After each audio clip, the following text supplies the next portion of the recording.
I'm not a lawyer, but this is the Day 51 recap of the YSL trial. Make sure you've watched Day 50 before you dive into this one. All right, let's get to it. So Keith Adams is back up doing cross-examination and Miss Bennett is back on the stand. And Keith Adams spends a lot of time talking about Investigator Hamilton from the DA's office. When you testified yesterday, you were on edge. Is that fair to say?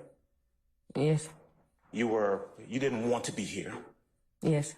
And part of it is because of the interactions, and your reaction yesterday was based on the interactions you had, not with Mr. Williams or anyone over here, but with the district attorney's office. Isn't that true?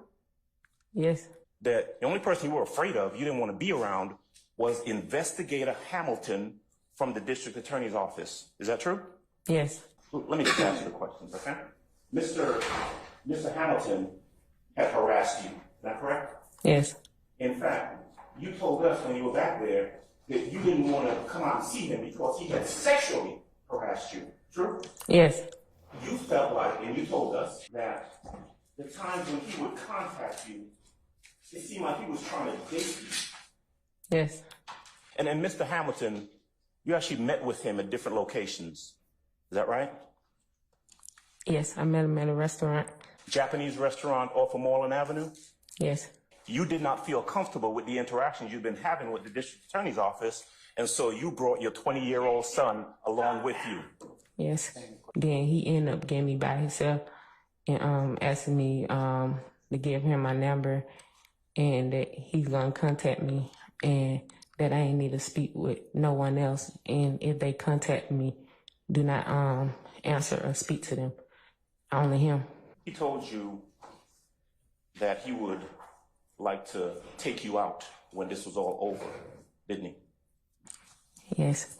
Eventually, pieces about who Miss Bennett actually is to all of this starts to fall into place. That is Micah Anderson, correct? Yes. That's the father of your child? Yes. Okay. Father of the child or children? Child. Okay. The youngest one? Yes. Okay. And that is the person that you've just referred to as Ola Playa? Yes. Also goes by the name King Slime? Not that I know of. Okay. Look at the screen. You see that the screen depicts 6 individuals, correct? Yes. The person in the middle, that's you, isn't it? Yes. And you have on a T-shirt on the back, which on the back says, Free King Slime. Mm-hmm. Yes? Yes. And on the bottom it says Ola Playa. Yes. So eventually, Keith Adams gets into the incident from May of 2013, and he seems to be telling a different version of events for that day. Do you remember that sometime in May of 2013, Jeffrey Williams, DK, and someone named Buck came to your apartment? No. Do you remember that they came there for purposes of buying or getting some drugs from your apartment? No. Those 3 individuals that I've just named, did they leave your apartment and Buck take a quantity of heroin that you had at your apartment? I never had heroin, no. Did you receive a phone call after that incident with someone apologizing for Buck stealing the heroin from your apartment? No. Did you discuss with Mr. Anderson that Jeffrey Williams was going to pay for the heroin that Buck had stolen from your apartment? Objection, Your Honor, that would be hearsay. One of the points that Keith Adams makes is that Ola Playa and Thug were friends. So if Thug did what the state is alleging he did, why would they continue to be friends and make music together after this alleged incident? Was there ever a time where you told Micah Anderson, hey, Jeffrey Williams, DK, and some other guy came and stole and robbed me, shot up my apartment, and then after that, Micah Anderson still continued to record music with the person who was supposedly involved with shooting up his house with his baby there?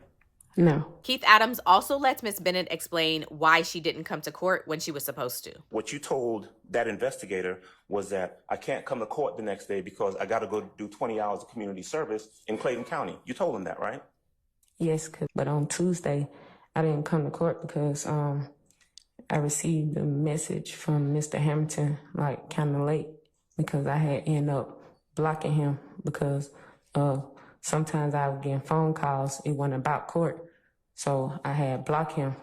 But on Tuesday, I ended up responding to him later because he told me that he had relation with the judge and he was going to get a warrant out on me and get me arrested.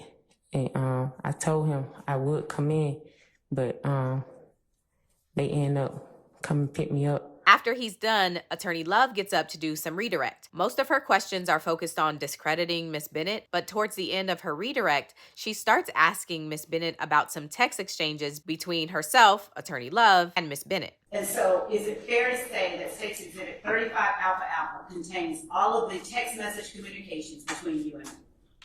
I think so. Miss Bennett, do you recall that the first day you and I met was November 25th, 2023? I'm not sure if we met the day you sent me that text. Miss Bennett, isn't it true that I sent you a text message on November 26th, 2023? Yes, it's right here. And isn't it true that that text message reads as follows?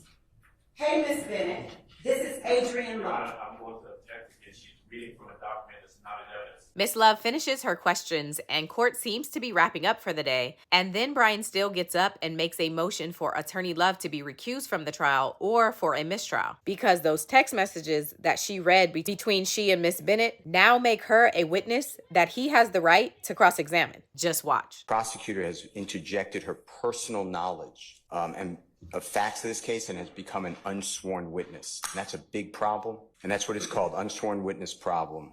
Because the lawyer is making factual assertions without being sworn. And when the lawyer is a prosecutor, that error goes to the heart of fundamental fairness and due process of law, and thus is a constitutional issue. Because what has really happened, Your Honor, and this, I'll give you the cases, what really happened is now the jury has to determine, is Miss Bennett truthful or is Miss Prosecutor truthful?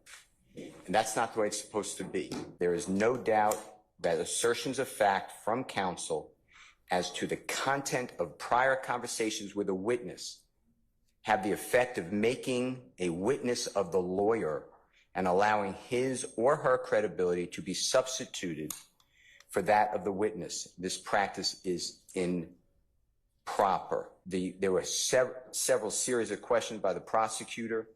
Isn't it true you told me? And then a separate section was, isn't it true that I told you? And whatever it is. And here, the prosecutor at issue repeatedly and specifically referenced conversations between herself and Ms. Bennett in a vehicle and on a courthouse bench, with the prosecutor repeating the statements. The prosecutor relied upon her own unsworn repudiation or statement of what the witness's statements were, and we cannot confront her. Mr. Williams asserts that he is entitled to cross-examination of the prosecutor because now what has happened is the prosecutor has put the state, the weight of the state, the pride of the state of Georgia behind her words, and we can't cross-examine her. I'm raising that early. This is a very serious issue, but here, I don't know how we got here, but all I know is I sit there and I see text messages between the prosecutor and a witness that are now in evidence, and the prosecutor saying, didn't you tell me, etc. I'm not going to repeat, of course, but that is my motion. And my motion is that for whatever reason that was done, the state of Georgia has caused one of their prosecutors that now has to be lifted from this case. If not, I am moving for a mistrial because I cannot cross-examine an unsworn witness. And here's how Attorney Love responded. As this is a matter that Mr. Steele has brought up before this court orally, we would ask that the court require that he reduce or place his motion in writing so that the state may properly respond. Ciao. Court is out for most of next week. There will be some motions heard on Tuesday and Wednesday, so I will cover those if they're interesting. But overall, it's going to be a slow YSL week.